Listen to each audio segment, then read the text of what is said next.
Good afternoon to all. If I may please call on Dr. We have a presentation first from, I believe it's going to be Farah.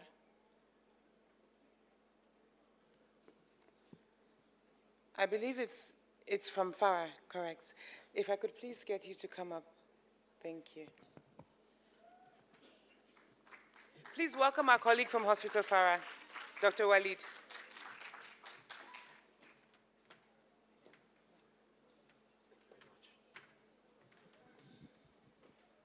Merci, Madame.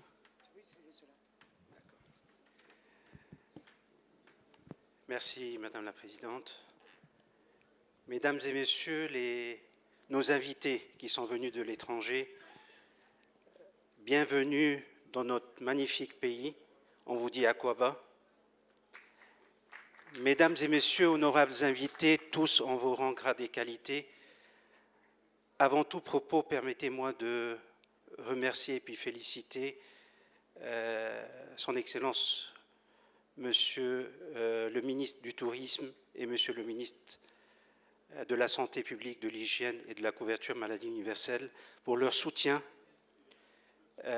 pour l'organisation de cet événement et qui témoignent de leur implication et de l'importance qu'ils portent à la santé et surtout au tourisme médical en Afrique de l'Ouest. Je profite aussi pour remercier et féliciter le docteur Boguifo et le docteur Seri pour leur organisation parfaite de cet événement. Mesdames et Messieurs, aujourd'hui j'ai la tâche de vous présenter l'expérience qu'on a vécue depuis pratiquement plus de 6 ans dans le groupe Farah. Le groupe Farah qui a investi dans le secteur privé de la santé en Côte d'Ivoire et cet investissement a porté sur des points essentiels qui sont la digitalisation de la santé, donc investissement dans la santé numérique et la e-santé, investissement dans les équipements de dernière technologie, avec intelligence artificielle, mais surtout un énorme investissement sur les ressources humaines, sur les formations initiales et continues, et avec des signatures de partenariat de haut niveau avec des institutions internationales qui ont une renommée assez importante dans certaines spécialités. Le déroulé de mon intervention va commencer par un film institutionnel, ensuite une présentation, on va terminer par un autre petit film institutionnel. La régie.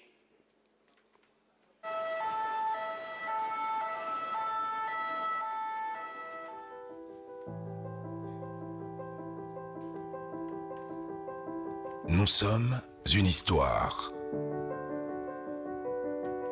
des valeurs. Nous sommes une écoute attentive, des gestes, des mots. Nous sommes plus de 500 professionnels engagés. Engagés à prendre soin de vous, dans le respect, l'éthique et la stricte confidentialité.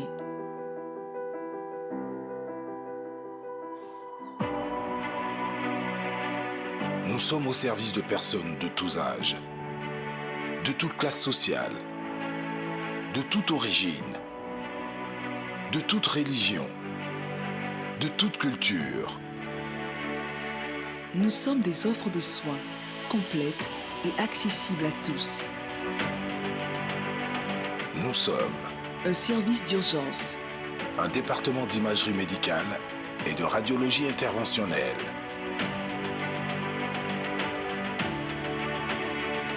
Nous sommes un laboratoire d'analyse et de biologie médicale.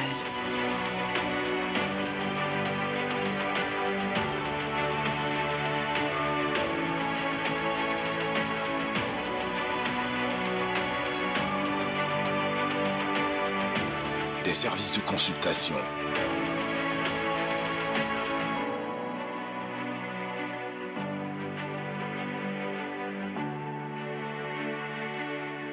Un département de physiothérapie et de rééducation fonctionnelle. Nous sommes des services d'hospitalisation de médecine, de chirurgie,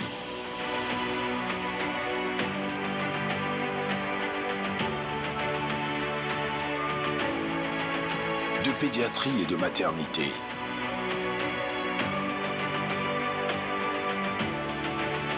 Nous sommes des blocs opératoires.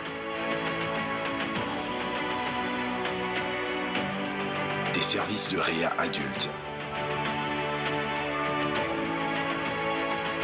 et néonatal.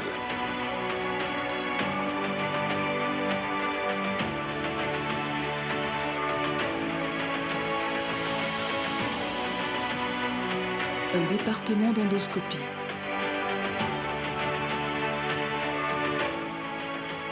Un service de cardiologie et d'exploration cardiologique.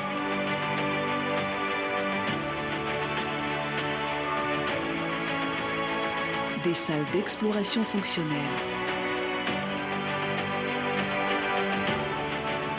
Nous sommes des soins à domicile.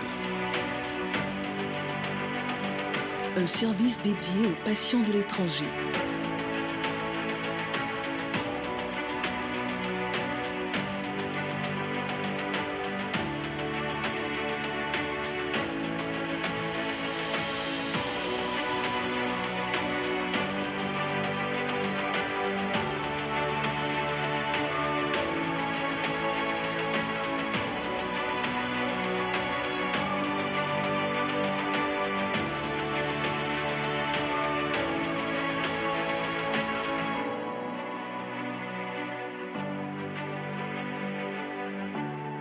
Nous sommes plus de 3 années d'expérience, d'expertise et d'innovation médicale. Nous sommes le meilleur de la technologie pour vous faire profiter des avancées scientifiques. Nous sommes le plateau technique le plus performant en Côte d'Ivoire.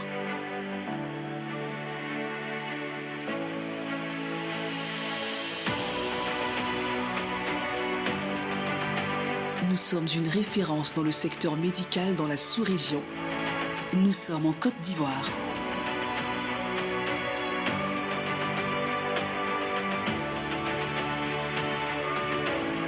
Nous sommes la Polyclinique Farah. le cœur pour vous écouter. La compétence pour vous soigner.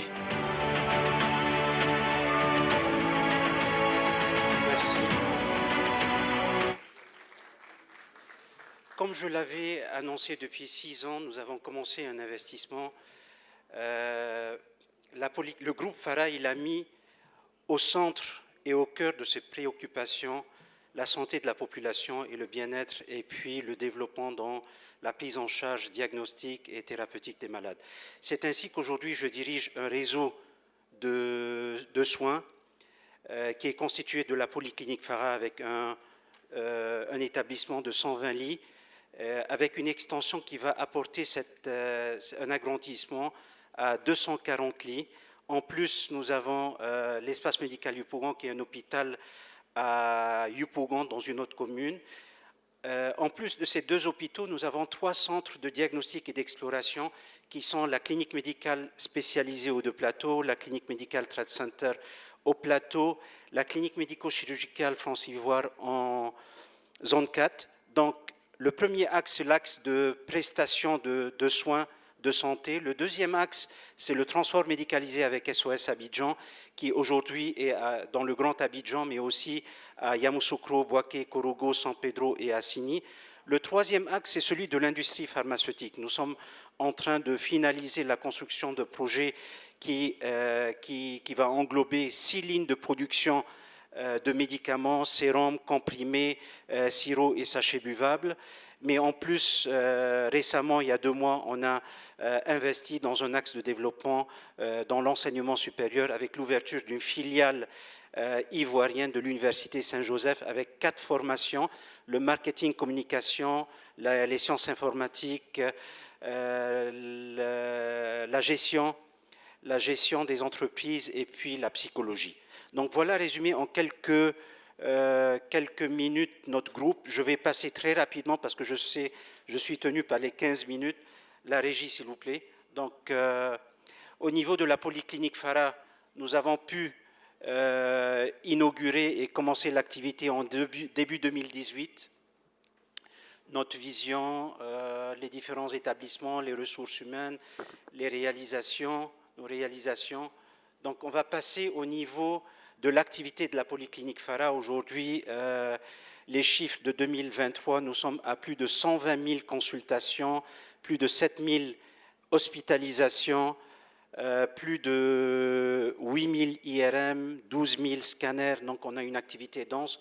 Mais la polyclinique Farah a été certifiée en 2020 malgré la crise Covid et aujourd'hui on est à notre premier audit de deuxième certification avec 14 processus de certification. Demoiselle, je peux avoir le micro? Demoiselle, je peux avoir le micro? Ah. Non, ça peut aller. Oui, je préfère celui-là pour me mettre en face. Donc, voilà d'où on est parti. L'ancienne clinique qui existait depuis 2005 jusqu'à fin 2017. Et voilà la polyclinique Farah qui aujourd'hui existe depuis pratiquement plus de 6 ans. Nous avons 33 bureaux de consultation dans toutes les spécialités. Nous avons pu progressivement et de façon très intelligente investir et réinvestir de façon permanente. Et c'est comme ça qu'on est passé de la première IRM 1.5 en Côte d'Ivoire et dans l'Afrique de l'Ouest. Et après 6 ans, aujourd'hui, on a la 3 Tesla avec intelligence artificielle. Il en est de même concernant d'autres équipements. Le scanner, on est passé de 16 barrettes à 64 barrettes, 128 barrettes. Et aujourd'hui, on a la 128 avec intelligence artificielle. Avec les autres équipements, la mammographie, tomosynthèse, les blocs opératoires. Je vais m'attarder un tout petit peu au niveau des blocs opératoires. Nous possédons 5 blocs opératoires, ils sont ISO 5, plafond diffusant, flux laminaire, dans lesquels nous exerçons plusieurs spécialités et constituent le pôle d'excellence de Farah. Au niveau de la neurochirurgie, avec un microscope neurochirurgical de très haut niveau, qui nous permet de faire des interventions qui ne pouvaient pas se faire il y a 2 ans ou bien 3 ans. Nous pratiquons l'endoscopie chirurgicale au niveau de la neurochir et même nous possédons la neuronavigation et puis le NIM Eclipse. Le deuxième pôle d'excellence au niveau des interventions, c'est l'ophtalmologie. Nous sommes un établissement reconnu de référence au niveau de l'ophtalmologie. En dehors des interventions classiques en ophtalmo, les cataractes, nous sommes le seul hôpital qui fait les rétines en Côte d'Ivoire, mais je pense aussi au niveau de l'Afrique de l'Ouest. En plus, tout ce qui est greffe cornéenne, depuis pratiquement 1 an, nous avons commencé les greffes de cornée et le LASIK. Le troisième pôle d'excellence au niveau de la chirurgie, c'est l'orthopédie traumato, les PTH, PTG, et bientôt nous allons commencer avec les prothèses des épaules. Et en dehors du plateau de Célio, des interventions de gynéco, il faut dire que nous avons un pôle de radio interventionnelle et de cardio-interventionnelle. La radio interventionnelle, tout ce qui est embolisation utérine, hémorroïdes, embolisation de la prostate.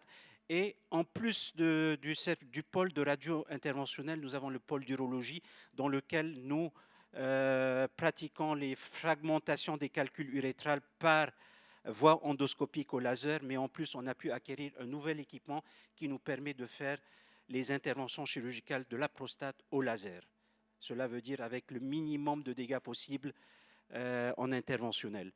Donc quelques chiffres ici au niveau des activités sur lesquelles je vais passer. Il y a 1 an ou bien 2 ans, nous avons lancé une nouvelle activité qui sont les bilans d'entreprise. Il s'agit de 6 camions complètement médicalisés dans lesquels nous avons la consultation, la spirométrie, l'EEG, l'ECG, les prélèvements de sang, la radio classique os-poumon, la mammographie et l'échographie. Il s'agit de 6 camions qui sillonnent aujourd'hui la totalité de la Côte d'Ivoire pour réaliser des bilans d'entreprise de certaines sociétés. Donc, je vais revenir une diapo. J'ai fini avec la polyclinique Farah. Il faut dire qu'avec la polyclinique Farah, nous finalisons aujourd'hui une extension qui est beaucoup plus grande que Farah, avec une possible inauguration en fin d'année prochaine.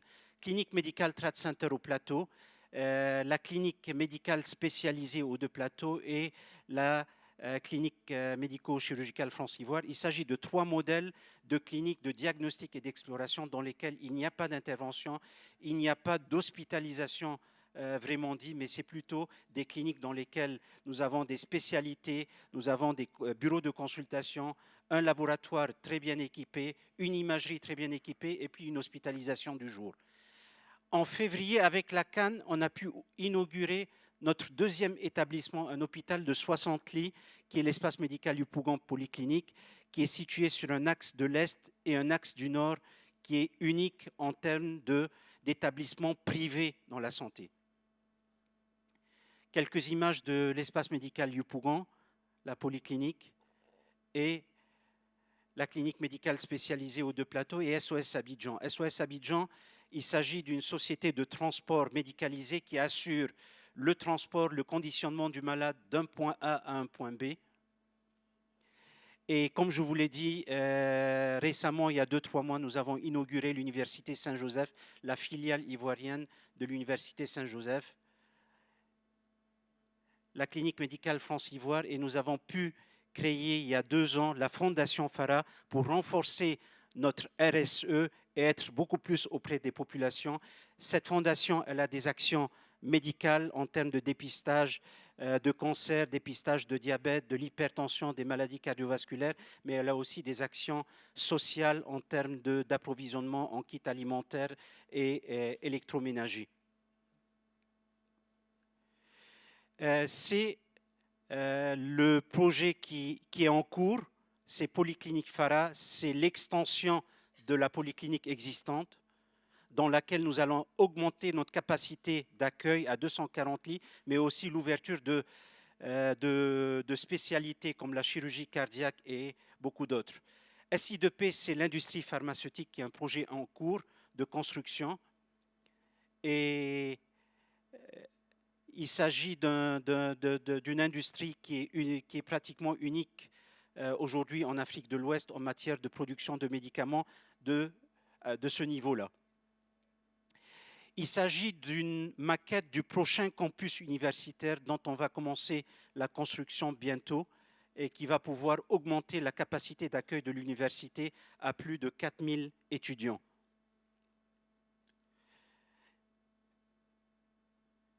Donc voilà un peu, nous faisons beaucoup de formation à notre personnel, donc beaucoup de nos médecins vont à l'extérieur pour se former. En fait, j'ai parlé de contrat de partenariat. Nous avons commencé avec un contrat de partenariat avec la clinique Carthagène à Tunis. C'était il y a 5 ans, 6 ans. Et c'est ce type de partenariat qui nous a permis de développer l'urologie et la cardiologie interventionnelle ici. Donc, transfert de compétences, montée en compétences, acquisition d'expérience. Donc, ces contrats de collaboration nous permettent d'agir sur 3 axes. Le premier axe, c'est l'axe dans lequel certains des médecins avec les institutions dans lesquelles on signe le partenariat viennent à Abidjan pour faire des interventions, pour aider nos confrères étant ici pour acquérir certaines expériences. Le deuxième axe, c'est notre personnel qui va aller vers ces institutions pour effectuer des stages qui peuvent être des stages d'observation ou bien même des stages de pratique. Et le troisième axe, c'est le second avis. Aujourd'hui, devant la complexité de certains dossiers, nous demandons un deuxième avis et selon la volonté du malade, ce malade est redirigé vers cette institution. J'ai parlé de l'hôpital Carthagène de Tunis, mais aussi nous avons signé des partenariats avec l'hôpital Rothschild, avec tout ce qui concerne tête et cou, c'est-à-dire neurochir, ophtalmo, stomato, ORL, et aussi avec l'Institut Gustave Roussy, qui est le numéro 1 européen en matière d'oncologie, dans lequel aujourd'hui nous sommes en train d'investir un énorme projet en oncologie et qui va pouvoir englober le diagnostic et le thérapeutique. Je vous remercie énormément pour l'attention que vous m'avez donnée et puis je vous souhaite un excellent séjour à Abidjan et merci beaucoup.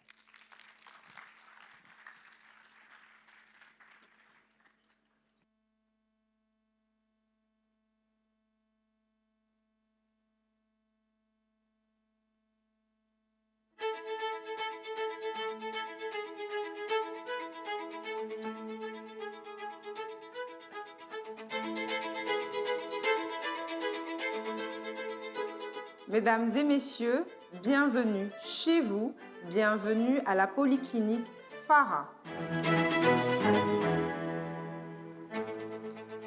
Nous sommes bien plus qu'une équipe médicale. Nous sommes une famille dévouée à votre santé et à votre confort.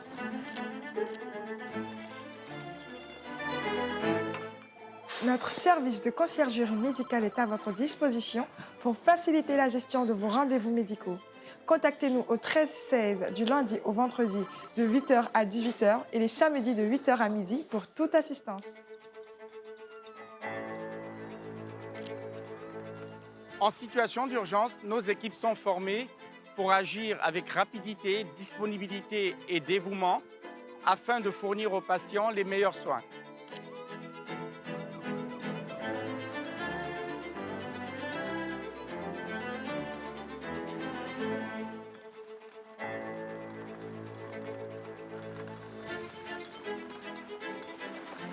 En hospitalisation, nous veillons à votre bien-être dans un cadre apaisant et très confortable. Nous vous entourons de confort et de soutien, vous accompagnant pour apprécier chaque moment précieux avec sérénité et joie.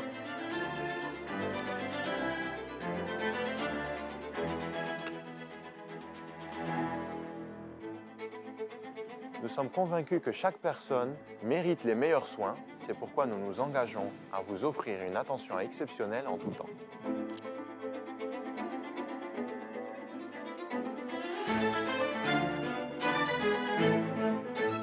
Nos passions, notre combat. Nous sommes toujours à vos côtés pour vous aider à surmonter les défis. Nous avons le cœur pour vous écouter et la compétence pour vous soigner. C'est pas beau ça. Merci d'applaudir la clinique Farah.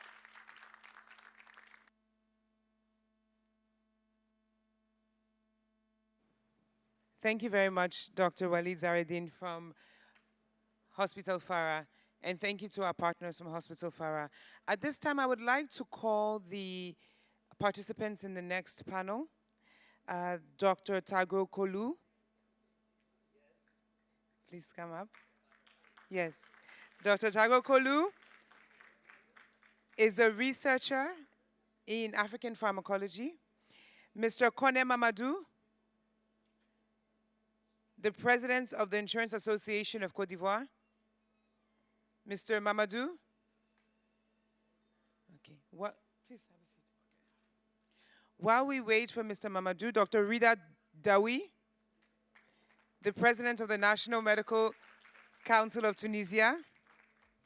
And finally, Mr. Olivier Birto, special advisor to the Federation of West African Chambers of Commerce and Industry.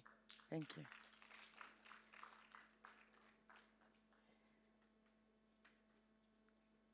Do we have Mr. Mamadou? No.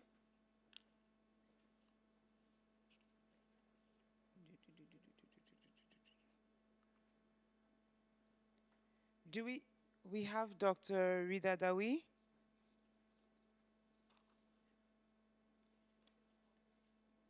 Are we missing one of our participants?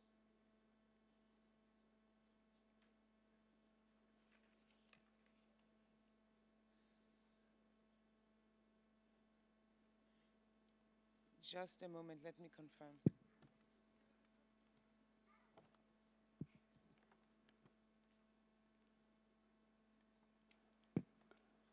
Madame le modérateur, M. Kone Mamadou n'est pas présent.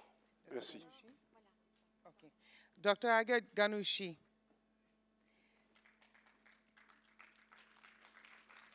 Sorry for the missing speaker. Please come have a seat. Okay.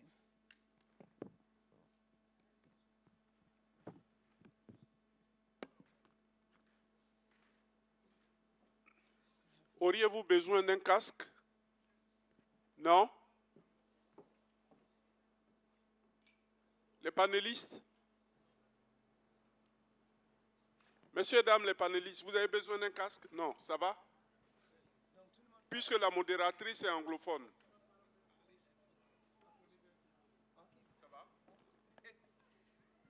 Okay, I'm Dr. Cooper, as was said earlier. I'm the president of the Healthcare Federation of Liberia. I am bilingual, but I work mostly in English, so I will continue in English. You mostly see me, I will not wear the casque because I understand. but I will respond in English. Okay, so welcome everybody to this session. This is a very important session. It is to discuss the role of certification and accreditation bodies in the development of medical tourism.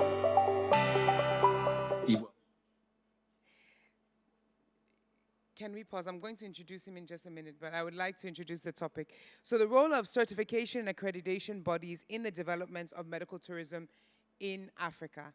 Of course, this is important because everything that we do must be certified and of a good quality.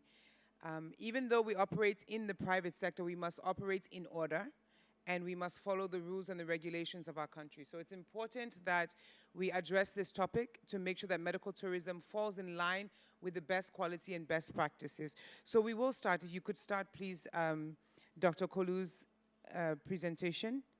We will start with Dr. Tago Kolu, talking about conventional medicine and African pharmacology. Please, if you could restart his video.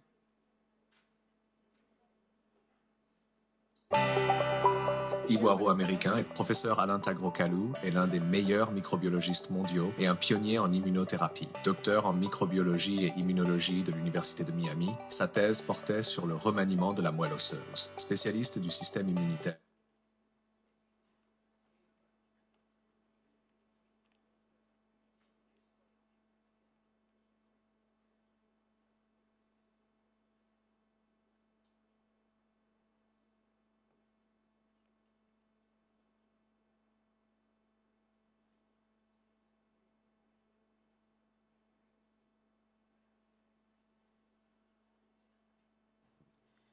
Technology team, could we please have Dr. Kolu's video on? Kalou est l'un des meilleurs microbiologistes mondiaux et un pionnier en immunothérapie. Docteur en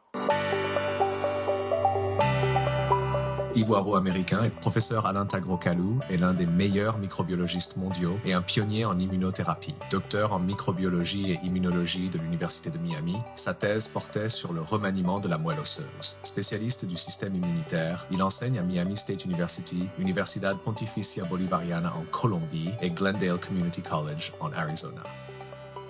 Ses recherches sur le système immunitaire et l'incubation longue ont révolutionné le traitement du diabète, du cancer, du VIH et bien d'autres maladies liées au sang et au système immunitaire. Ces résultats, certifiés par des laboratoires mondiaux, combinent pharmacopée traditionnelle et médecine moderne. Fondateur de Jekamoon Care LLC et PDG de Maximizing American Potential in Africa, il collabore étroitement avec ses collègues africains. Aujourd'hui, il nous rejoint pour partager son expertise en microbiologie et pharmacopée africaine, proposant des solutions pour les maladies virales et les déficits immunitaires. Chers congressistes, tenez-vous prêts pour un moment exceptionnel.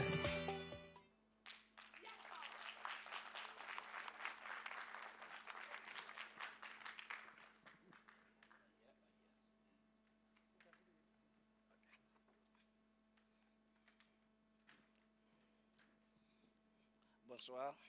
Bonsoir. Je suis docteur professeur Alain Tagro-Kalou. What? OK. On fait comment? On attend la lumière ou on continue? On va patienter un peu, juste un peu. Parce que le bout de film nous a mis l'eau à la bouche. Et il faut que toutes les oreilles soient ouvertes pour entendre le message. Ah, ça se passe maintenant dans le noir. Vous voulez voir le MC travailler dans le noir? Et chaque fois que je pose la question, ce qui me fait plaisir, c'est que ce sont les femmes qui répondent. Et ça, ce n'est pas fait pour me déplaire. Alors, bizarrement, mon micro marche, n'est-ce pas? Bizarrement. C'est la magie africaine. Nous étions à la faculté de médecine et nous assistions à notre premier cours d'anatomie. Les dissections. Avec nos patrons, je sais que mon maître Ils sont certainement promotionnaires ou bien... non, Nyan est petit devant mon maître. Vous êtes promotionnaire? Ah, mais j'ai vu juste. Donc, c'était les Nyan qui nous faisaient les cours d'anatomie. Le premier cours de dissection, le professeur passe. Il dit, un médecin doit avoir deux principales qualités. Nous devons faire un cours de dissection. Ça fait 6 mois que la personne qu'on va dépecer est morte. Ah oui, tous ceux qui ont fait la faculté de médecine, en tout cas à Abidjan, mon école, ils sont passés par là. Personne ne devra fermer le nez. Vous suivez tous. Alors, la première qualité du médecin, c'est de ne pas avoir de dégoût. Alors le professeur, excusez-moi, hein, souvent il y a des histoires un peu... Le professeur passe, il touche le macabé à un endroit que je ne citerai pas, mais vous devinez. Et puis, il met le doigt à la bouche. Il demande à chaque étudiant de passer. Et chacun passe, il fait la même chose puisque chacun veut passer en année supérieure. Et quand tout le monde est passé, le professeur dit, je vous ai parlé de 2 qualités. La seconde qualité, c'est l'observation. J'ai mis le majeur et j'ai sucé l'index. Je vous remercie. C'est timide, vous m'aurez plu. Normalement, mon rôle de MC, là, c'est ce que j'ai fait. J'ai annoncé Dr Nicole Cooper et puis elle fait le boulot. C'est ça, hein? Tout ce que je vous fais ici, là, c'est du bonus. Donc, si vous me payez en monnaie de singe, je ne fais plus ça. Ça n'a aucune incidence sur le cachet. Voilà.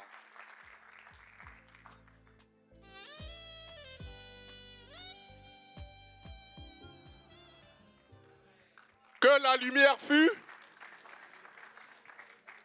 Docteur, si vous voulez vous remettre au pupitre, voilà. Utilisez le micro du pupitre puisqu'il est mieux amplifié. Vous l'adaptez. Merci.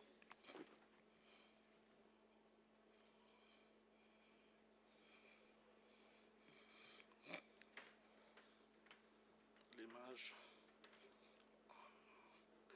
Bonsoir. OK. Je suis très heureux d'être là ce soir. I'm very happy to be here this evening. Yes. I want to greet all my team. Thank you very well. Je suis très heureux d'être là ce soir. Je voudrais dire merci au comité d'organisation qui nous a permis d'être ici. Moi, je suis venu des États-Unis spécialement pour ça. Je suis venu il y a 2 jours. Voilà. Et le thème que je dois aborder, c'est pour 10 minutes. Voilà. Et il me semble que nous intervenons aujourd'hui et aussi demain. Voilà, demain, je crois que c'est vers 10 heures. Aujourd'hui, nous avons 10 minutes. Et ce que je dois développer en 10 minutes, c'est le rapport voilà, de la médecine conventionnelle et la pharmacopée africaine. Voilà. Oui, il y a un rapport. Aujourd'hui, dans notre monde, quand les grands de ce monde, tout à l'heure, quand j'ai écouté la clinique Farah, c'était vraiment formidable. Et vous allez voir dans la vidéo, ils ont dit « nous sommes les meilleurs ». Et vous allez voir que quand les meilleurs se rencontrent, tout ça, souvent au niveau de la médecine, et que l'Afrique doit se réunir, souvent, on attribue à la science de l'Afrique comment on appelle ça, la médecine traditionnelle. Et quand il s'agit de l'Afrique, on présente voilà, les chefs coutumiers, les masques qui dansent et tout.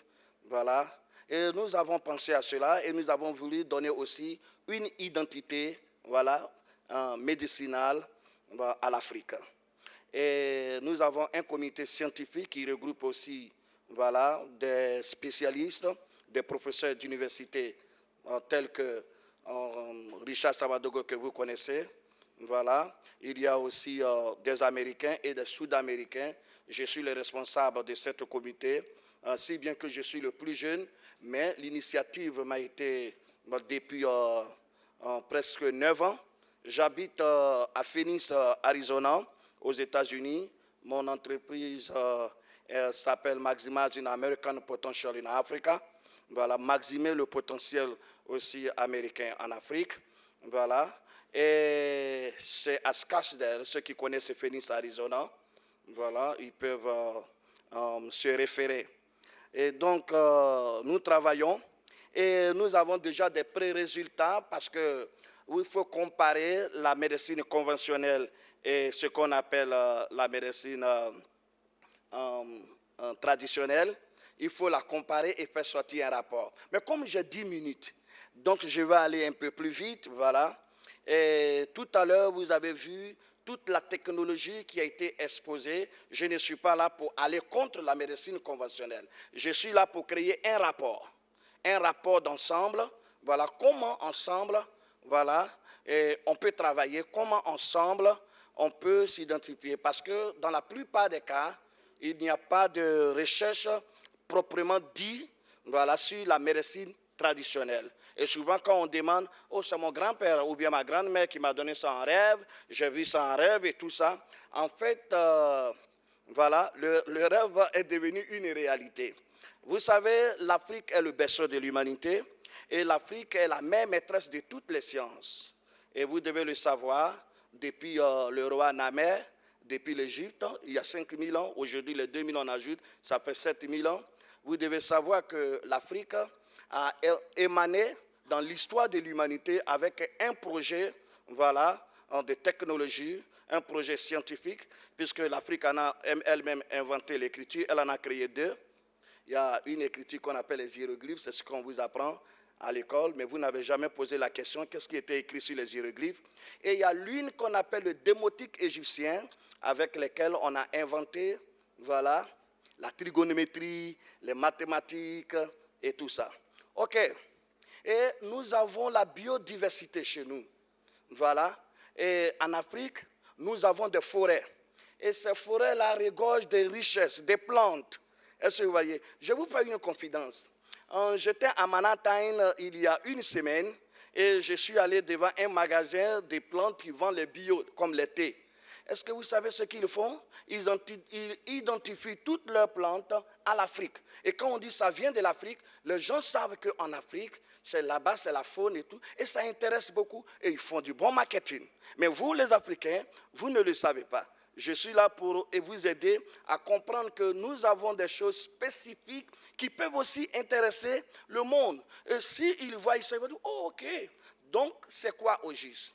C'est que dans le rapport, voilà, et la médecine conventionnelle traite, voilà, la maladie. Mais la question à se poser, c'est quoi la maladie? Comment on tombe malade? Est-ce que vous comprenez? On tombe malade, voilà, lorsqu'il y a déséquilibre du corps. C'est quoi le corps? Le corps, il est composé des cellules qu'on appelle le sang et des organes. C'est quoi les cellules?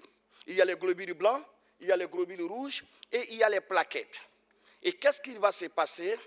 Il y a dans le corps quelque chose de très puissant que vous ne savez pas, ça se trouve dans les os. On appelle ça la moelle osseuse. C'est elle qui est le centre de fabrication de toutes les cellules possibles que vous pouvez connaître. Et c'est elle qui fabrique les globules blancs, les globules rouges et les plaquettes. Mais ce mécanisme-là, ça se passe chaque 4 mois. Chaque 4 mois, le corps de l'être humain se remanie. On appelle ça le renouvellement de la moelle osseuse ou le remaniement de la moelle osseuse. Et maintenant, qu'est-ce qui va se passer? Le corps sera soumis à une agression. C'est-à-dire, c'est quoi l'agression? L'agression, ce sont les pathogènes, ce sont les microbes, voilà, et que vous rencontrez dans votre environnement, ou bien les choses de radioactives, qui va venir agresser le corps. C'est-à-dire qu'il va venir faire la guerre aux globules blancs. Et j'ai calculé le système que ça prend, ça dure plus que la guerre mondiale, la première guerre mondiale qui a fait 4 ans, mais celle-ci, voilà, le combat dure pendant 5 ans. On appelle ça incubation. C'est quoi l'incubation? L'incubation, c'est le temps de bataille qui existe entre les microbes, les pathogènes, contre le système immunitaire, les globules blancs. Donc, ils vont affaiblir, après les globules blancs, l'incubation va attaquer ce qu'on appelle les globules rouges. C'est là que le problème commence. C'est là la maladie. Et c'est là l'Afrique peut aussi parler. Pourquoi? Parce que les globules rouges dégagent ce qu'on appelle l'hémoglobine. Et le deuxième, l'hémoglobine, c'est ce qui assure la couleur du sang. Votre sang est rouge à cause de l'hémoglobine. Et le deuxième que ça suscite, c'est ce qu'on appelle l'oxygène cellulaire. C'est cet oxygène qui alimente tous les organes du corps. Tous les organes du corps sont alimentés par les globules rouges qui produisent l'oxygène. Et qu'est-ce qui se passe? Le cerveau vient récupérer cet oxygène dans les globules rouges au travers des plaquettes qui servent de la circulation. Et le cerveau lui-même profite de ça, il prend 20% de cet oxygène et il va donner les 80 autres pourcents à l'organisme. Donc lorsque l'incubation maintenant crée le déficit, quand on part à l'hôpital, l'hôpital maintenant va faire les examens. On fait les examens et on vous dit par exemple, vous êtes anémié, on vous dit par exemple, vous avez un taux de glycémie élevé, voilà, on vous donne des génériques, des calmants, mais l'Afrique dit, écoutez, il y a une question à se poser. Posez la question, et comment est-ce que la personne est tombée malade? La personne est tombée malade parce que son système de défense est faible. On appelle ça le déficit du système immunitaire. Alors, l'Afrique dit, là, il faut ouvrir ce qu'on appelle le champ de réflexion. Le champ de réflexion, c'est quoi? Parce que nos parents ont vécu avec ça. Nos ancêtres ont vécu avec ça. En ce moment où il n'y avait pas la technologie.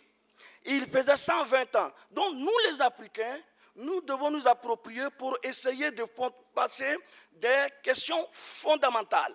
Et pour dire, mais écoutez, comment est-ce que nous, on peut aider? Parce que quand il y a les grandes réunions, on ne parle pas, on parle pour nous, nous-mêmes, on ne dit rien. Mais qu'est-ce qu'on a comme recherche? Voilà. Et qu'est-ce qui va se passer? Il faut détruire la maladie dans le sang. 95%, ce sont des données scientifiques. Je ne les invente pas parce que je fais partie de l'Université Excellente de San Diego. C'est une grande université de recherche. Et l'Université de Miami. J'ai mon doctorat, voilà, en biochimie et en microbiologie, dont je ne suis pas un analphabète. Ce que j'ai dit sont prouvés sur des données scientifiques. Nous avons fait des tests précliniques. C'est quoi? Donc, il faut faire la guerre à l'incubation. L'incubation qui vient faire quoi? L'incubation, c'est elle qui détruit le système immunitaire. Et il y a du temps. 5 ans, après vous allez voir quand vous partez, venez à l'hôpital, on dit, bon, allez-y, revenez. On vous donne les génériques, n'est-ce pas? Mais après 5 ans, 10 ans, on revoit que le même mal est là et ça a créé une inflammation. Et l'inflammation va créer ce qu'on appelle les plaies intérieures, internal wound. Et ce sont ces plaies intérieures, internal wound. Ce sont les plaies intérieures qu'on appelle cancer. Cancer, c'est son nom qui est gros. Sinon, ce sont les plaies du corps qu'on appelle cancer. Vous devrez le savoir. Vous devrez le savoir. Vous pouvez le prévenir. Vous pouvez lutter avec ça. Et l'Afrique a un mot à dire là-dessus. Pourquoi? Parce que l'Afrique dit, bon, écoutez, comment on peut aider? La médecine conventionnelle dit, on peut aider avec la chimiothérapie. Posez la question, c'est quoi la chimiothérapie? C'est quoi la radiothérapie? La chimiothérapie, c'est d'utiliser une substance chimique qui va aller détruire les cellules cancéreuses dans le corps. Mais nous avons fait les examens sur les tests de la chimio, ça affaiblit le système immunitaire. Mais là, on vient, on dit, oh, médecine conventionnelle, on peut vous aider, voilà, à remonter le système immunitaire. Comment? Nous, on a opté par ce qu'on appelle l'immunothérapie. C'est quoi l'immunothérapie? L'immunothérapie va venir donc pour supporter le système lui-même. C'est-à-dire, puisque la moelle osseuse a été emprisonnée par l'incubation et elle ne pouvait plus créer ce qu'on appelle le remaniement de la moelle osseuse, nous allons libérer la moelle osseuse. Comment? Il faut la libérer par quoi? Par un antibiotique. Alors là, il faut faire la recherche sur les antibiotiques. Alors, nous avons pris le cas de la prostate, par exemple. Nous avons trouvé 32 plantes, et nous avons suivi ça au test à l'université de Chicago et aussi à un laboratoire à Luxembourg.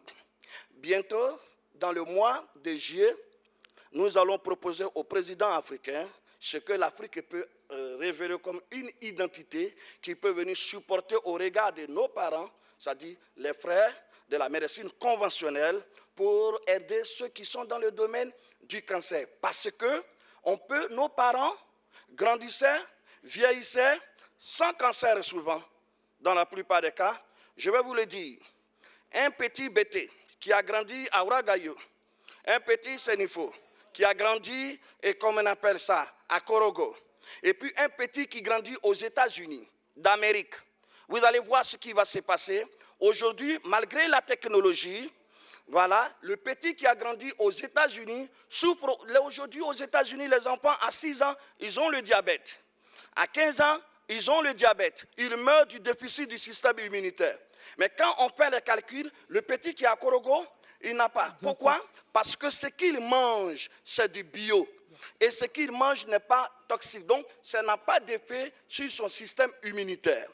Et nous devons comprendre pourquoi. Tout simplement parce que sur ce test que nous avons fait, nous avons fait un exercice. Dr. Kalou, 2 minutes. Il me reste combien de minutes? 2 minutes. OK, pas de problème. Mais je sais que les Africains, vous allez comprendre que c'est votre science. Vous devez la soutenir. Parce que c'est elle qui est votre solution et elle coûte moins cher et elle est dans votre main et elle est chez vous. Est-ce que vous comprenez? C'est quoi? OK, nous faisons un test, on prend 5 mixtures. On met ça sur les cellules cancéreuses. Les cellules cancéreuses, ça se paye. On va au labo, voilà, on met ça 5 fois et sur, comme on appelle les cellules cancéreuses, c'est-à-dire on prépare les plantes là, on met ça en décoction et on met ça comme ce qui est écrit là.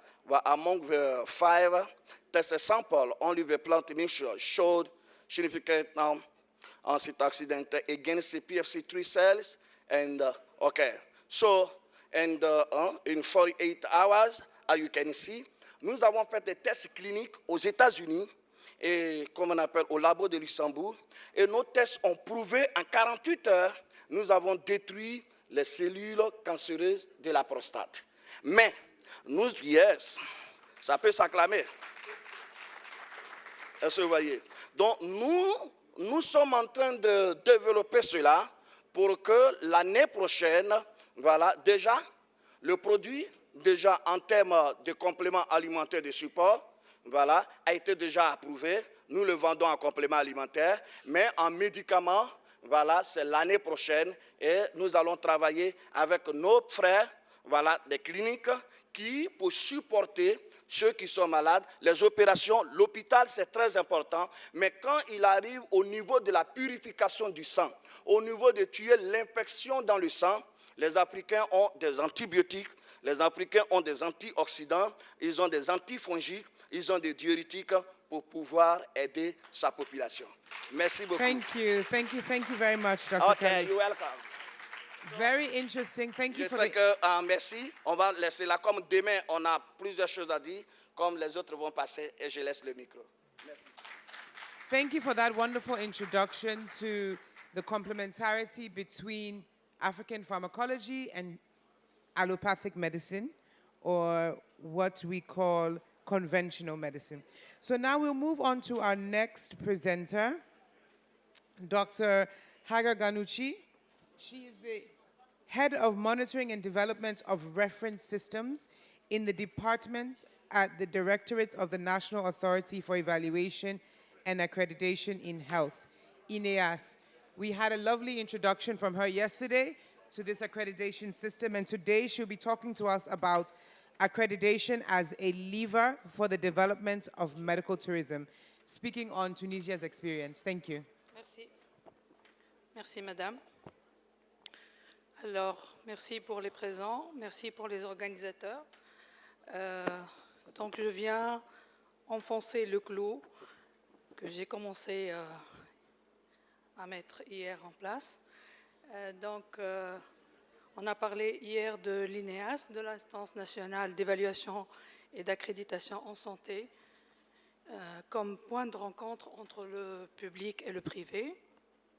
Aujourd'hui, on va encore développer et on va la présenter comment elle fait son rôle comme levier du développement du tourisme médical et on va présenter notre expérience.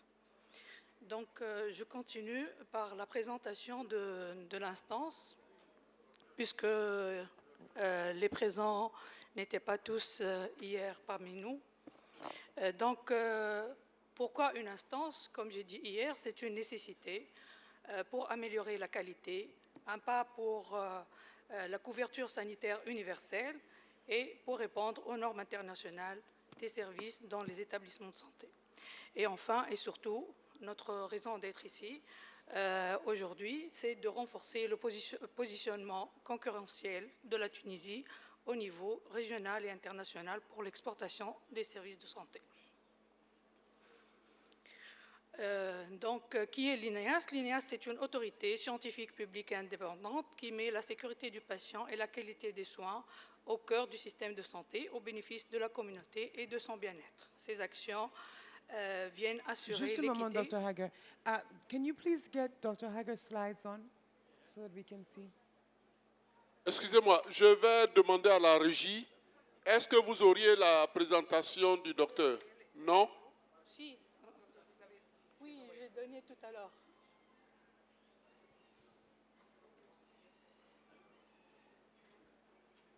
Madame la modératrice, 1 minute, on va rechercher sa présentation.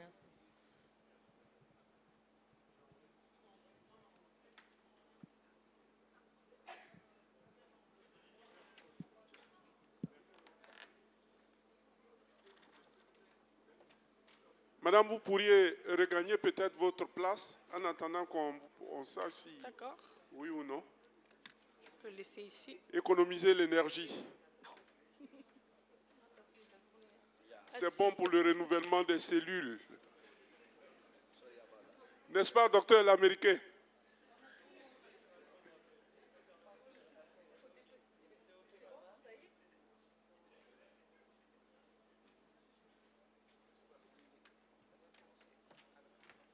Passez la suivante, s'il vous plaît. Encore. Encore. Ah, mais bravo. Encore. Comme ça? D'accord. Merci. Donc, l'INEAS a été créé par un décret en 2012. Donc, c'est un jeune organisme qui a 10 ans. Donc 12 quand même. Et ce décret qu'il a créé en 2012, la suivante s'il vous plaît, donc a été révisé en 2018 et en 2020. Encore la suivante s'il vous plaît. Donc ce qui a permis d'intégrer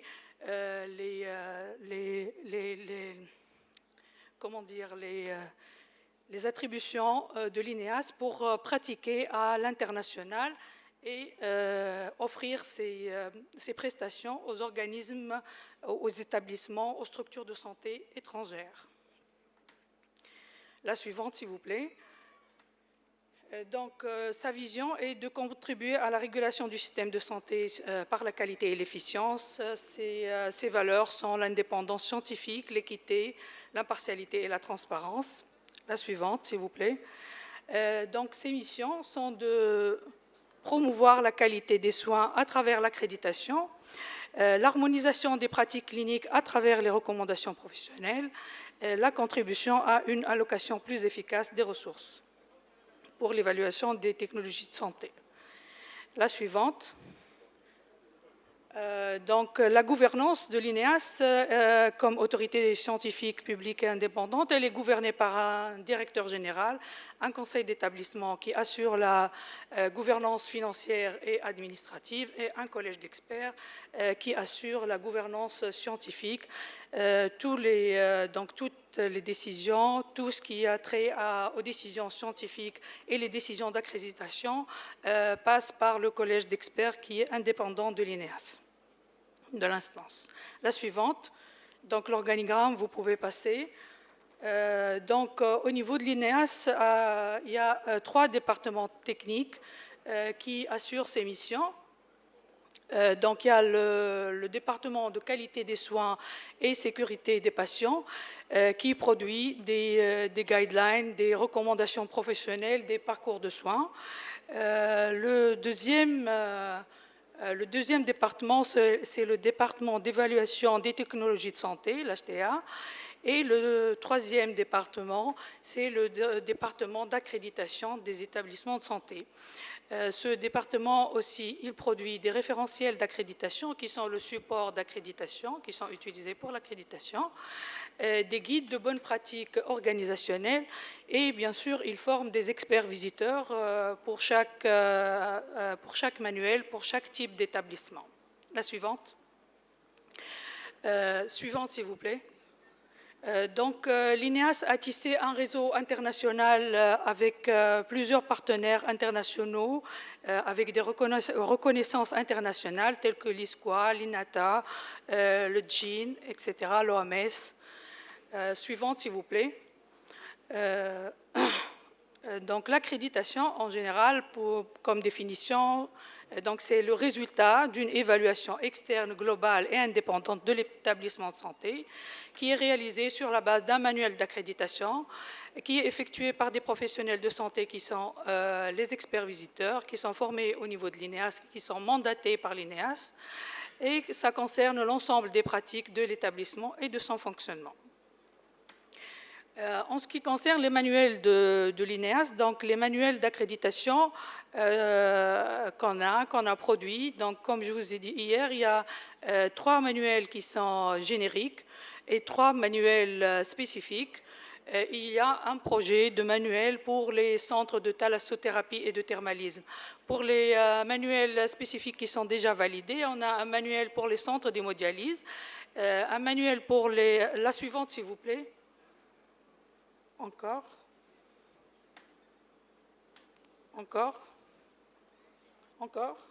Merci.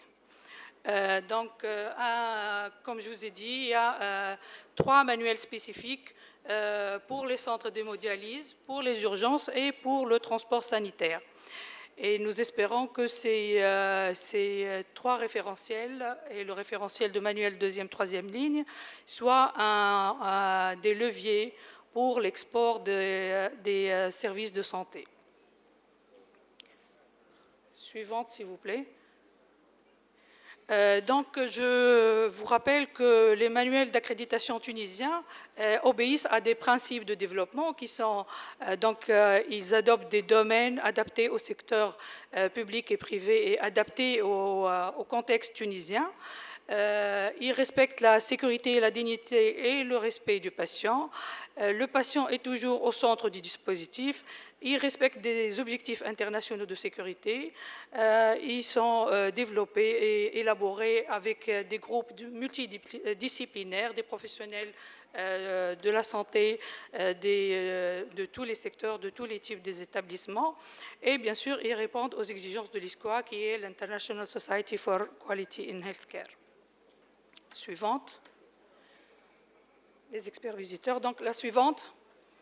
Les experts visiteurs, bien sûr, sont des professionnels de la santé qui exercent dans des établissements de santé de tous les niveaux et ils sont formés pour réaliser des visites d'accréditation au niveau des établissements du même type dans lesquels ils exercent, bien sûr. Ils sont donc formés suite à un appel à candidature et ils sont sélectionnés de façon rigoureuse et ils ont des profils différents, des médecins, des pharmaciens, des dentistes, des techniciens supérieurs, des infirmiers, des gestionnaires, donc tous les professionnels de santé. Suivante, s'il vous plaît. Suivante. Donc, les enjeux de l'accréditation, bien sûr, l'INEAS s'est mis comme enjeu pour atteindre l'accréditation de mettre les soins, d'implémenter des soins centrés sur le patient, sécuriser les processus et, je ne vois pas très bien, et atteindre une transparence et une responsabilité avec l'adaptation aux évolutions du système de santé, tout ça comme un levier d'amélioration pour les services de santé. Donc, on va passer rapidement la démarche d'accréditation qui est en 4 temps. Donc, on passe par une étape d'engagement dans l'accréditation suivante, une étape d'auto-évaluation, une étape de la visite d'accréditation proprement dite, suivante, et enfin l'étape de décision. Donc après cette suivante, s'il vous plaît. Encore. Suivante. Voilà. Donc cette plaque, elle résume les niveaux d'accréditation et les modalités de suivi. Donc après la visite d'accréditation, l'établissement de santé peut avoir une de ces décisions. Donc 2 décisions qui ne nécessitent pas d'action immédiate, qui sont le niveau platine et le niveau or. 2 niveaux qui nécessitent un rapport de suivi, qui sont l'argent et le bronze, et une décision qui nécessite une visite ciblée, c'est le niveau d'accréditation conditionnelle. Mais à tous les niveaux, il est demandé de soumettre à l'INEAS un PACS, qui est un plan d'amélioration de la qualité et la sécurité des soins, à 18 mois de l'accréditation. Donc à mi-chemin d'un nouveau engagement. L'INEAS a eu plusieurs reconnaissances, comme je vous ai dit, entre autres la reconnaissance de l'ISQOA. Donc l'INEAS est accrédité par l'ISQOA par rapport à son programme de formation des experts visiteurs. Les manuels d'accréditation de première ligne, de deuxième, troisième ligne sont tous les 2 accrédités et réaccrédités. Et en tant qu'organisme accréditeur, on est accrédité aussi par l'ISQOA. Alors l'INEAS est le 2e pays au niveau africain à avoir cette accréditation et avoir un organisme accrédité, après l'Afrique du Sud. Et on est le 3e pays au niveau de la région EMRO, après l'Arabie Saoudite et la Jordanie. Donc l'INEAS, elle répond aux exigences internationales à plusieurs niveaux. Comment dire, et avec cette reconnaissance, donc l'INEAS est prête à offrir ses prestations ou son appui méthodologique pour un autre État qui souhaite mettre en place un organisme accréditeur ou qui souhaite accréditer certains établissements de santé, bien sûr. On n'attend qu'une demande. Suivante, s'il vous plaît. Non, la précédente. Merci. Non, la suivante. L'INEAS est aussi accrédité ISO 27001, certifié ISO 27001. C'est le premier organisme accréditeur qui, à l'échelle internationale, dispose d'une référence normative en matière de sécurité de l'information. Je voudrais aussi ajouter que ce que j'ai dit hier, on a 17 établissements de santé qui sont accrédités. J'ai appelé les collègues en Tunisie, on a 2 nouveaux établissements qui sont accrédités. Ce n'est pas beaucoup, mais pour un établissement comme le nôtre, qui a 12 ans, c'est quand même important, c'est pas peu. Donc on a 4 et 2, 6 cliniques privées, 12 centres de santé de base et l'hôpital militaire de Tunis qui est accrédité. La suivante, s'il vous plaît. Donc, en conclusion, l'INEAS se met comme objectif donc, la régulation du système de santé par la qualité et l'efficience. Elle met aussi comme objectif la sécurité des patients et la qualité des soins. Et elle œuvre avec ses partenaires publics et privés pour l'exportation des soins de santé de qualité. La suivante. Donc, je vous remercie. On remet les questions à la fin, si vous voulez. Thank you. Thank you, Dr. Ganushi.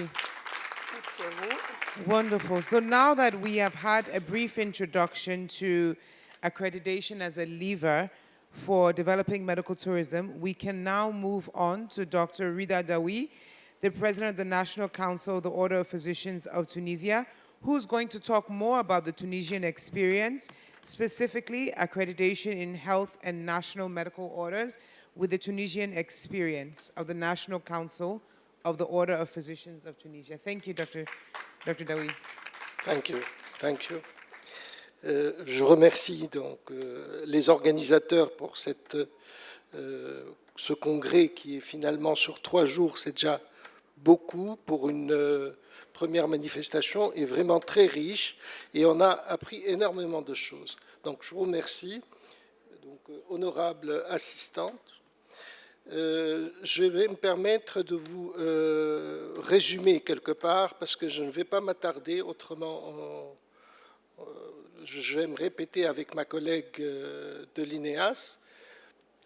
Et je vais vous donner un petit résumé, ensuite je vous donnerai les diapositives assez rapidement pour ne pas prendre de votre temps.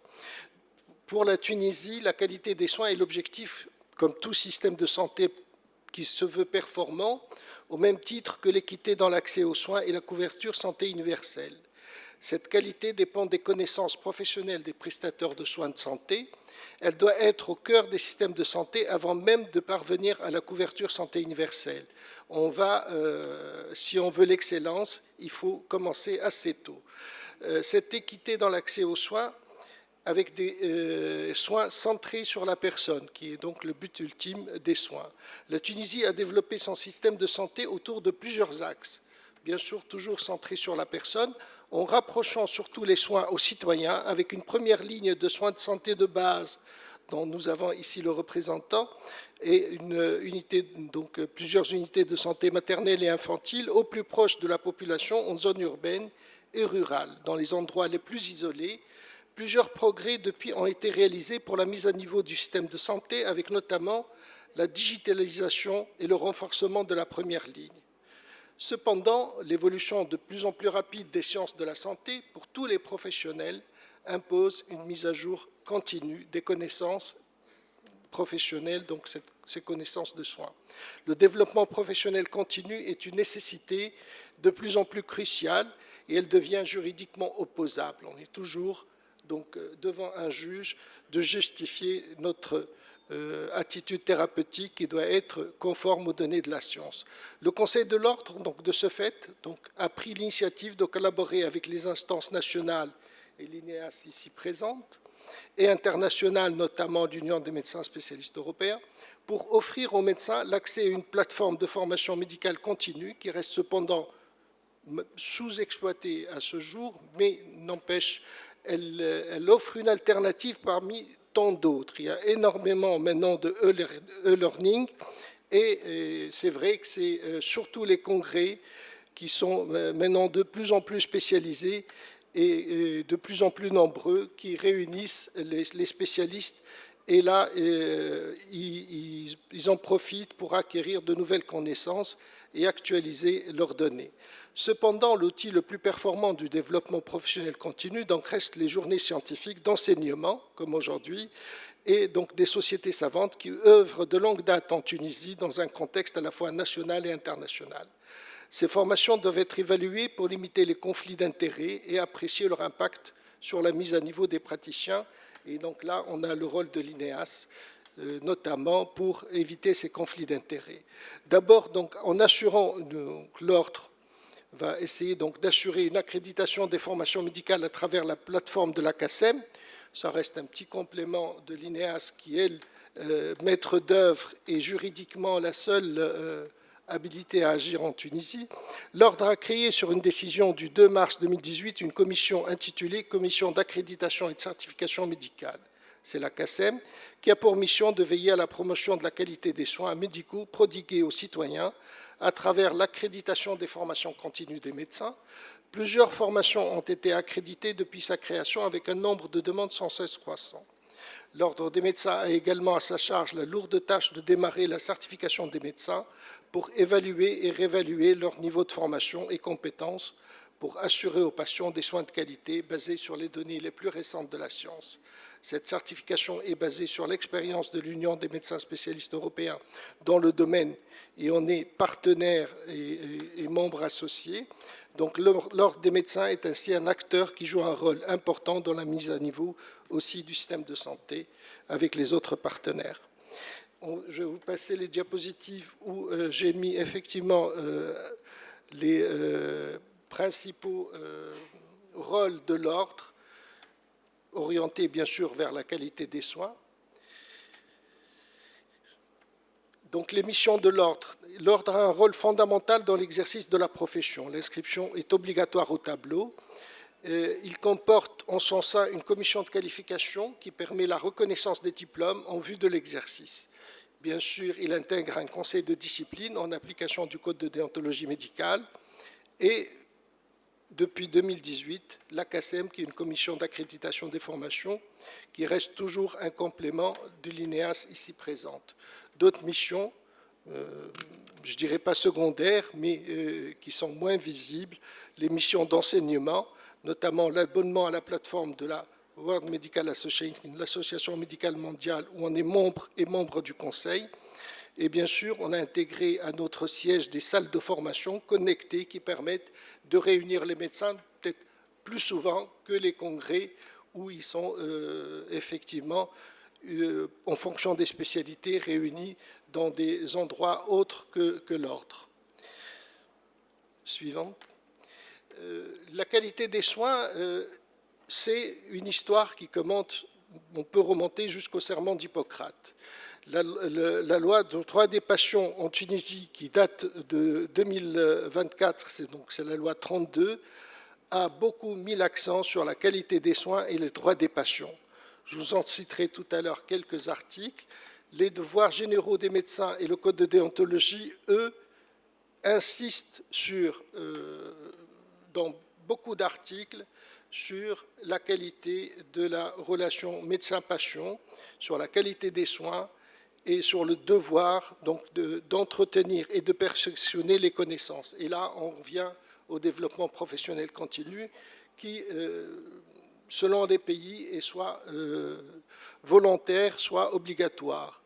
L'obligation, comme dans certains pays, en France, on y viendra tout à l'heure, peut-être risque de niveler par le bas. Donc, on arrivera à cette discussion tout à l'heure. Suivante, s'il vous plaît. Je ne sais pas si... Parce que je suis... Voilà. Je reviens au Code de déontologie où il y a beaucoup de directives de soins de qualité. Et la défaillance aux obligations déontologiques, parce que c'est bien de faire des référentiels et de faire des recommandations, si elles ne sont pas respectées, s'il n'y a pas de sanction, il risque d'y avoir moins de suivi. Donc la sanction, même si elle est indésirable et on essaie de la repousser, elle est là pour inciter au respect des règles déontologiques et offrir des soins de qualité. Protéger le citoyen, c'est le rôle des professionnels de santé, et notamment de l'ordre à travers ce panel. L'incitation au développement professionnel continu, notamment par moment, il arrive au niveau de l'ordre pour traiter des dossiers de demander l'expertise par un collège d'experts pour valider un protocole de soins suite à une plainte éventuellement. Donc, si je résume les moyens mis en œuvre par le Conseil national, notamment dans ce domaine, en dehors des salles de formation et l'abonnement à la plateforme, il y a des journées ordinales de formation qui sont surtout des thèmes déontologiques qui soulignent pour beaucoup la responsabilité du médecin et insistent sur la qualité des soins. Je passe sur la reconnaissance des diplômes, mais j'insiste sur la mise en place du système d'accréditation des formations en complément de l'INEAS, parce que c'est pour le moment une activité qui est un peu fluide. Elle reste secondaire par rapport à l'activité de l'ordre et elle reste complémentaire de ce que fait l'INEAS. Les droits des patients et la responsabilité médicale est toute récente. Elle date de 2024 et j'ai tenu à la mettre parce qu'elle souligne dans plusieurs articles la qualité des soins et le patient au centre des soins, avec un droit à l'information, un droit aux soins de qualité, une obligation des moyens thérapeutiques mis en œuvre, même si le texte ne comporte pas la spécification des moyens disponibles, c'est-à-dire vous êtes obligé de donner, selon les données récentes de la science, et théoriquement en fonction des moyens mis à disposition. Et bien sûr, l'obligation de prévenir les dangers liés aux soins, et c'est ce que fait également l'INEAS dans ses recommandations. L'INEAS a été présentée par les chiens, donc je ne vais pas m'attarder là-dessus, et elle est théoriquement dans les textes donc l'organisme national accréditeur par excellence. Le Conseil de l'ordre et son histoire donc, de rentrer dans la certification, donc l'accréditation des formations, ça date d'une décision qui date de 2018, le 6 mars 2018, création de la CACEM, qui est une commission d'accréditation et de certification en médecine. Le but n'était pas vraiment la CACEM, le but c'est d'arriver à la certification des médecins, et pour arriver à la certification, il fallait quand même qu'il y ait des points collectés, et ces points collectés vont servir ultérieurement pour revalider, donc valider la formation des médecins et les recertifier. L'accréditation des activités de DPC s'inspire des critères et des standards internationaux, notamment de l'Union des médecins spécialistes européens. Donc, nous sommes membres associés de l'UMS. Voilà, donc ça j'ai dit. Et le développement professionnel continu des médecins en Tunisie, pour le moment optionnel. Il y a un texte qui se prépare, mais qui n'est pas encore finalisé. L'accréditation en Tunisie est en partenariat avec l'INEAS, je n'arrête pas de le répéter, parce qu'ils sont là. Enfin, tout crédit DPC en médecine attribué par un organisme accréditeur doit être reconnu pour être reconnu à l'étranger. Dr. Dawi, if I can get you to conclude, please, in the next 2 minutes. Thank you. Okay. Voilà, l'activité d'accréditation des formations 2017 à 2021. Et donc, il y a un plus grand nombre de 2021 à 2024. Le Conseil de l'ordre des médecins et la certification des médecins. Donc, l'accréditation du développement professionnel continu n'est pas un objectif, mais c'est un moyen. L'objectif réel est la certification des médecins en exercice. Cette accréditation n'est qu'une garantie de la qualité de la formation, du développement professionnel. C'est la certification qui atteste du maintien des compétences. Je crois que je vais m'arrêter là parce que je vais vous passer les boards, le système français, le système américain. Et donc la certification est un processus mondial. Il permet une reconnaissance réciproque des diplômes.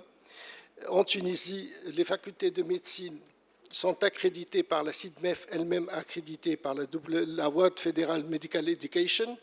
Les hôpitaux et les cliniques, vous venez d'entendre l'INEAS, qui est donc l'organisme accréditeur. La certification des médecins spécialistes, c'est le maintien d'une certification obtenue ailleurs pour le moment. Et nous travaillons sur la création des boards par spécialité pour démarrer l'examen de certification des médecins sur place en Tunisie. Et ça évitera le déplacement pour se faire certifier dans d'autres pays que la Tunisie. Merci. Thank you so much, Dr. Dawi. So now we have had an introduction to conventional medicine and African pharmacology. In medical tourism, we've heard 2 experiences from Tunisia, both from the side of the accreditation body and from the side of, I guess, those being accredited from the different medical orders. Now we would like to hear from the commerce side, Mr. Olivier Bithot, who is the special advisor to the Federation of West African Chambers of Commerce and Industry, on the importance of certification and accreditation in health on the development of medical tourism. I think we've had a nice progression, and Mr. Bithot will bring us home, and we will take a few questions after his presentation before we conclude. Thank you. If we can please get his slides up. I think Voilà, he has merci. about a 10 minutes presentation. Thank you. Thank you. Donc, je suis Olivier Biteau. Je suis le conseiller du CEO de la FEOACI. Alors, nous allons parler du rôle des assurances et des organismes de certification et d'accréditation dans le développement du tourisme de santé en Afrique. Vous pouvez passer à la prochaine slide, s'il vous plaît. Le tourisme médical, c'est un secteur, nous l'avons vu, tout au long de ces présentations depuis hier. Nous avons même eu la définition ce matin du tourisme médical. Et nous voyons que c'est un secteur qui est de plus en plus en expansion. Les patients, ils vont voyager à l'étranger, mais c'est pourquoi faire? Parce qu'ils espèrent obtenir de meilleurs soins, obtenir un bon plateau technique et surtout réduire les coûts, puisque la santé a un certain coût de nos jours. Alors, l'Afrique, avec toutes ses ressources naturelles, ses ressources humaines, pourrait être une destination privilégiée par rapport au tourisme médical. Par contre, c'est un domaine qui est très concurrentiel, les uns et les autres dans les différents pays. Nous avons vu les présentations et à l'étranger aussi, en dehors du continent, il y a beaucoup de choses qui se font dans le domaine. Prochaine slide, s'il vous plaît. Donc, comme je l'avais dit à l'entame de mon propos, je représente le CEO de la FEOACI, l'ambassadeur Kadiri Aminou, qui aurait bien aimé être présent à ce pupitre et qui me charge de vous présenter ses excuses. Il n'a pas pu être présent du fait des impératifs du calendrier. Donc je remercie les organisateurs qui nous permettent de pouvoir ici présenter un certain message qui sera surtout un plaidoyer en ce qui concerne les démarches de certification et d'accréditation pour le développement du tourisme. Donc la Fédération des chambres de commerce et d'industrie de l'Afrique de l'Ouest, elle a été créée en 1972 par les différentes chambres nationales de commerce et d'industrie de l'Afrique de l'Ouest. Et elle sert de plateforme consultative pour pouvoir rassembler les acteurs du secteur privé dans toute l'Afrique de l'Ouest, donc la région CEDEAO.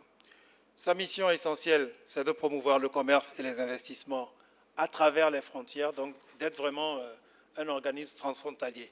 Autant on a des chambres de commerce qui sont nationales, autant au niveau de la FEOACI, c'est la dimension sous-régionale qui est visée. Actuellement, c'est la Côte d'Ivoire, notre pays hôte, qui assure la présidence de la fédération de la FEOACI. Prochain slide, s'il vous plaît. Alors, le rôle de la FEOACI par rapport à l'intégration régionale, c'est de faire le plaidoyer et également d'essayer d'influencer les différentes politiques de développement national, politique de développement au niveau de l'ECOWAS. C'est également au niveau des différentes chambres de commerce nationales d'essayer de bâtir des compétences pour pouvoir voir cette dimension sous-régionale avec la libre circulation des personnes et des biens, de disséminer l'information. Également, il y a de la recherche qui se fait et il y a également une académie et il y a tout un programme, tout un ensemble de projets sur la digitalisation, la numérisation. Prochaine slide, s'il vous plaît. Donc, par rapport à ce dont nous avions parlé, à tout ce qui a été présenté depuis le début du présent congrès, nous avons vu que pour favoriser l'accréditation et la certification, surtout l'accréditation, il serait bon, à l'instar de ce qui a été fait au niveau de la Tunisie, de pouvoir développer au niveau régional, donc des institutions, et également mettre en place des règles qui pourraient s'appliquer de la même manière dans les différents pays de la sous-région. C'est un problème que nous avons. Quand nous prenons, par exemple, le commerce des denrées alimentaires, les certifications que vous allez avoir dans un pays comme la Côte d'Ivoire, quelqu'un qui veut transporter ces produits de la Côte d'Ivoire au Nigeria, les certifications que vous allez avoir dans les deux pays ne sont pas les mêmes. Donc, il serait intéressant au niveau médical, où on est quand même à un niveau international, on est en compétition avec l'international, de pouvoir avoir des plateformes qui sont sur toute la sous-région. Donc, en 2017, différentes commissions techniques ont été mises en place au niveau de la CEDEAO, et la FEOACI est partie prenante dans l'ensemble de ces commissions. Donc, on a l'Agence de qualité de la CEDEAO, le Conseil communautaire de la qualité, le comité communautaire de la métrologie pour toute la région, le comité communautaire de la réglementation technique, le système régional d'accréditation et le comité communautaire d'évaluation de la conformité. Donc, tous ces différents comités se réunissent régulièrement pour essayer d'harmoniser les règles au niveau de la sous-région. Prochaine slide, s'il vous plaît. Alors, l'accréditation et la certification, ce sont des garanties de qualité, de sécurité qui vont permettre d'améliorer les pratiques au niveau médical, qui vont permettre d'optimiser les infrastructures, s'aligner sur les standards internationaux, surtout s'aligner sur les standards internationaux, renforcer la confiance. Alors là, le mot est lancé, renforcer la confiance. C'est cette confiance-là qui est recherchée. Quelle confiance le patient va-t-il avoir dans le plateau technique? Quelle confiance les assureurs vont-ils avoir dans la compétence de ceux qui vont accueillir les patients? Alors, c'est tout cela, et y compris aussi la réglementation au niveau national. Quelle confiance les autorités vont-elles avoir dans les différentes structures sanitaires qui sont proposées pour le tourisme médical? Donc, c'est ce mot confiance-là qui est important, et que l'accréditation et la certification, qui sont des regards extérieurs sur ce qui se fait, ces outils vont nous permettre de renforcer la confiance des patients locaux et internationaux, des assurances également pour le remboursement, parce que, comme toujours, c'est le nerf de la guerre, l'argent. Et comme l'a dit tout à l'heure la modératrice, nous parlons ici de business. Et puis également, pour la destination africaine, il faut dire que les systèmes médicaux africains bénéficiaient d'une image un peu ternie. L'accréditation et la certification permettraient de développer une image positive des systèmes de santé africains. Alors, quand on parle d'accréditation et de certification, pour l'accréditation, je crois que cela a été développé en long et en large depuis hier. Pour la certification, on a une principale différence entre les deux ici, parce que la certification va concerner, surtout quand on prend les normes ISO, ça va concerner des normes qui sont beaucoup plus généralistes, qui s'appliquent dans différents domaines. Quand on fait la certification ISO 9001, donc à la démarche qualité, quand on va aller certifier son système de management de la qualité, ISO 9001, c'est une démarche qui est assez généraliste. Certes, elle apporte certains points, certaines confiances, notamment, on va voir si on a mis en place une démarche qualité dans laquelle, alors, dans les normes ISO, ils vont parler de clients. Ici, nous sommes au niveau du tourisme médical, nous parlons de patients. Est-ce que le patient est au centre de nos préoccupations? Est-ce qu'on a défini le parcours du patient dans la structure? Donc, quelles sont les compétences? Donc, on a au niveau de la norme ISO 9001, au niveau des normes de certification, on a également les ressources humaines. Quelles sont les compétences de ceux qui fonctionnent? Est-ce qu'on a bien identifié l'environnement dans lequel on fonctionne? Est-ce qu'on a pris en compte tout ce qui va concerner les processus, les différents processus? Alors, l'accueil, le tri, le dispatching, la consultation, les actes, l'hospitalisation, la sortie. Est-ce que tous ces processus ont été bien identifiés? Est-ce que les procédures sont documentées? Est-ce qu'on a mis en place les enregistrements, le suivi des enregistrements? Alors, les enregistrements dans cette démarche qualité, ce sont tous les documents qui vont retracer qu'une activité a été réalisée.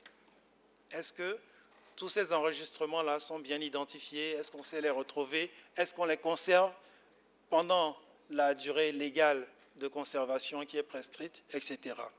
Nous allons avoir également des préoccupations de sécurité au niveau de ces différentes normes de certification. Alors, qu'il s'agisse de la norme ISO 9001, management de la qualité, ou bien qu'il s'agisse des normes de la famille 30 000 qui vont concerner plus la sécurité, est-ce que tout a été bien défini? La manière, les risques, est-ce que les risques ont été identifiés? Au niveau ISO 9001, ça va être des risques identifiés de manière globale, les risques de haut niveau. Au niveau des normes qui vont concerner la sécurité, on va aller beaucoup plus bas. Donc, est-ce que également la formation du personnel est prise en charge, la responsabilité sociétale, etc. Est-ce que tout cela a été identifié? Donc, la certification va concerner des normes beaucoup plus généralistes, alors que l'accréditation, ce sont vraiment des normes qui sont particulières au domaine. Maintenant, on peut avoir une confusion parce qu'au niveau ISO également, il parle d'accréditation. C'est l'accréditation des organismes qui vont aller faire les différentes certifications. Donc, ce n'est plus la même notion. Juste pour faire la différence. 2 minutes, s'il vous plaît, Monsieur Bido. 2 minutes, s'il vous plaît. 2 minutes. Alors, donc, on va passer rapidement. Prochaine diapo, s'il vous plaît. Donc, les assurances santé privilégient effectivement les établissements qui sont certifiés car ils offrent des garanties de qualité et de sécurité. Et donc, pour les patients, la couverture par les assurances va favoriser l'accès à des soins de meilleure qualité. Pour les établissements, être certifié va accroître leur attractivité et générer plus de revenus. Pour les systèmes de santé, cela va inciter à une amélioration continue avec la fameuse roue de Deming où on fait du plan, do, check, act, on planifie ce qu'on fait, on le réalise, on vérifie que tout est bon et on corrige. Et ainsi, par itération, on améliore au fur et à mesure. Prochaine diapo, s'il vous plaît. Donc, nous allons passer rapidement sur les exemples en Afrique. En dehors de l'exemple de la Tunisie, où nous avons vu qu'il y a plusieurs structures qui ont été accréditées, nous avons le Kenya. Donc, ce matin, on nous parlait du Kenya qui est devenu une destination en dehors de l'Afrique du Sud, justement à cause de l'accréditation GCI. Donc, également au Maroc, le CHU Mohamed VI, qui a été certifié par l'IMANOR. En dehors de l'Afrique, donc en Inde, nous avons les accréditations qui se font beaucoup au niveau de JCI. En Thaïlande également, ce sont des destinations qui sont très courues par les Occidentaux.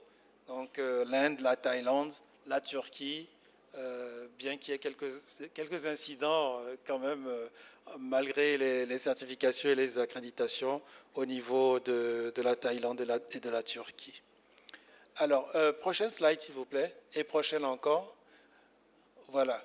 Et nous avons également de nouveaux services digitaux qui se développent grâce à l'accréditation, à la certification au niveau du tourisme. Nous avons des services numériques maintenant qui permettent d'identifier les meilleures destinations par rapport au type de soins que l'on recherche, donc que ce soit en termes de plateau technique, en termes de coûts, en termes d'environnement, en termes de tourisme en même temps. C'est-à-dire qu'aujourd'hui, ce que les clients recherchent de plus en plus, c'est avoir un package. Donc, venir dans un pays où ils sont sûrs d'obtenir de bons plateaux techniques, tout en pouvant faire du tourisme à la suite. C'est d'ailleurs le cas depuis de très nombreuses années au Costa Rica. Le Costa Rica qui a capté une bonne partie de la clientèle des États-Unis, puisque le dollar américain leur permet de venir payer des soins qui reviennent beaucoup moins cher qu'aux États-Unis. On connaît le coût des soins aux États-Unis quand vous n'avez pas d'assurance. Donc, ils viennent au Costa Rica parce que le Costa Rica, c'est en même temps un pays qui explose de biodiversité. Nous avons la même chose en Afrique, profitons-en. Alors, en ce qui concerne... Pardon, prochaine slide. Voilà. Les perspectives de développement durable. Il s'agit non seulement d'y aller, d'y arriver, mais également d'y rester le plus longtemps possible.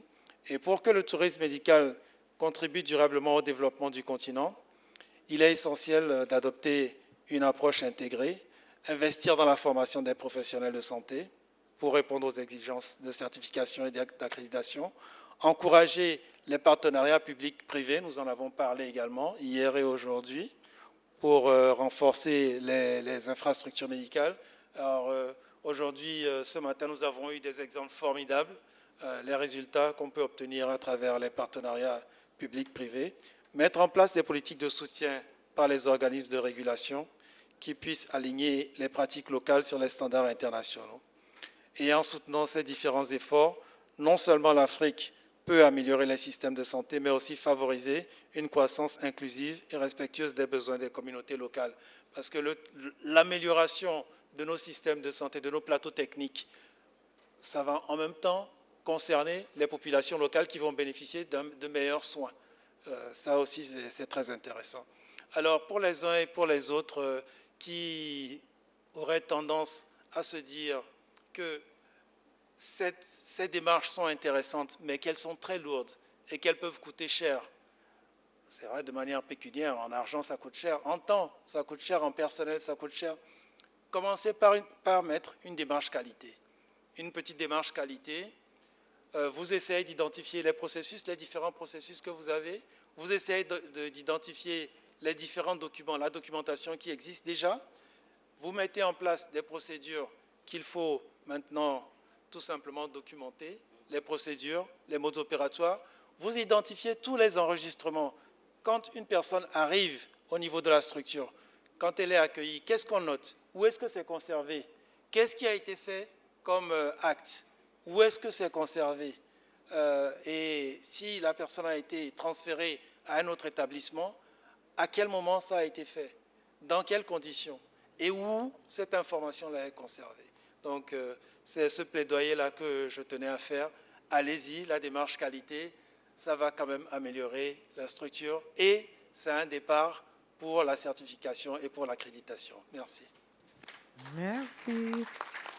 Thank you, Mr. Bitho. So if I could summarize that, I would say that certification and accreditation in medical tourism, especially in Africa, is about showing your competence and building the confidence.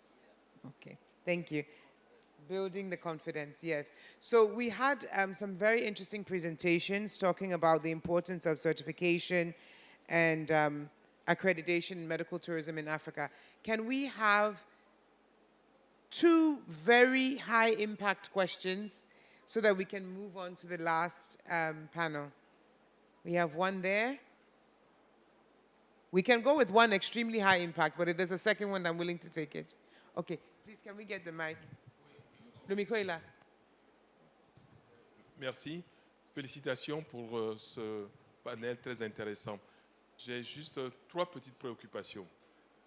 Dans mon esprit, il y a eu une petite confusion entre accréditation et certification. C'est vrai, moi je suis dans la démarche qualité depuis plus de 12 ans et on nous a dit que la certification concerne le management de la qualité des différentes structures. Une clinique peut être certifiée suivant la norme ISO temps. Maintenant, si on veut aller à l'accréditation, ça concerne certaines activités. Un laboratoire peut être accrédité suivant une norme bien donnée. Et ça montre la compétence et le crédit qu'on peut y mettre dans les analyses de ce laboratoire. C'est ce que j'ai gardé dans ma tête, mais aujourd'hui, je suis un tout petit peu confus. Première chose. Deuxième chose, vous dites que l'accréditation et la certification permettent de donner plus de confiance. Ça nous fait perdre de l'argent et ça nous gaspille du temps, mais en retour, on n'a rien. Notre laboratoire d'analyse médicale est certifié depuis plus de 12 ans et lorsque nous dépensons beaucoup d'argent pour maintenir ce management de la qualité. Lorsque l'on fait un appel d'offres pour des analyses, on trouve que nous sommes plus chers que les autres et on ne gagne jamais. Et je me demande à quoi ça sert donc d'être accrédité. Nous étions accrédités par le COFRAC il y a quelques années. Aujourd'hui, nous avons basculé vers le SOAC. Et je vois que vous n'avez pas mentionné le SOAC dans votre diapo. Le SOAC, c'est le système ouest-africain de l'accréditation qui a remplacé le COFRAC. Voilà les trois petites préoccupations que je voulais mentionner et je vous remercie. Okay, merci. So that was a comment and a question. So we have one last question, please. So this is now the second question.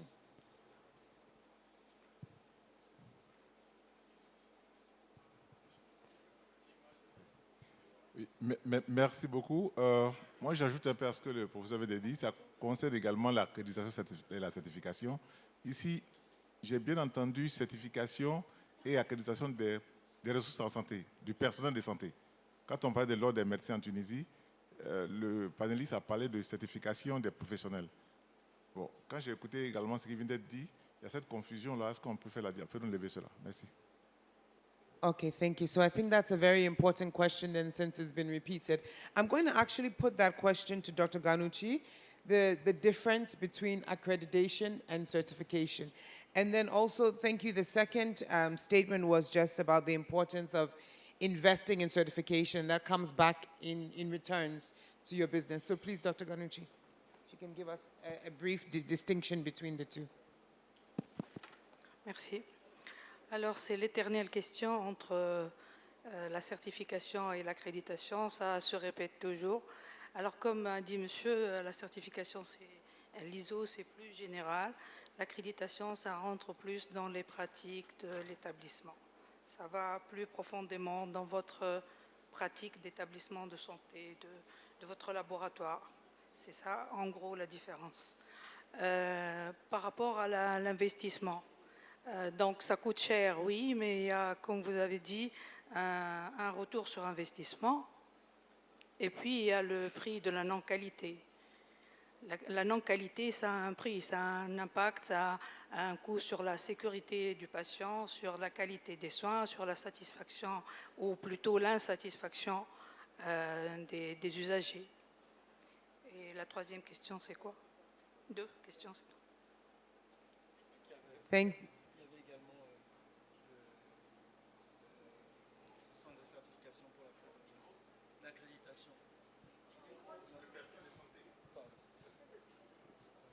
Oui, c'est bon. Je crois qu'il y avait également la question sur l'accréditation de l'Afrique de l'Ouest. En fait, dans mes slides, j'avais juste mis les différentes structures d'accréditation par rapport aux exemples que j'avais donnés, c'est-à-dire par rapport aux hôpitaux du Kenya, du Maroc, de la Thaïlande et j'avais parlé la Thaïlande et l'Inde. Donc c'est juste cela que j'avais listé au niveau de mes slides. Je n'avais pas fait l'ensemble, je n'avais pas mis l'ensemble des différentes structures d'accréditation. Merci. Thank you to the panelists. This has been great. I think it was a nice progression from beginning to end. I think maybe we can get a photo for this panel. Thank you. If we have FOASP or Federation leadership in the room, if I could please have you to come up.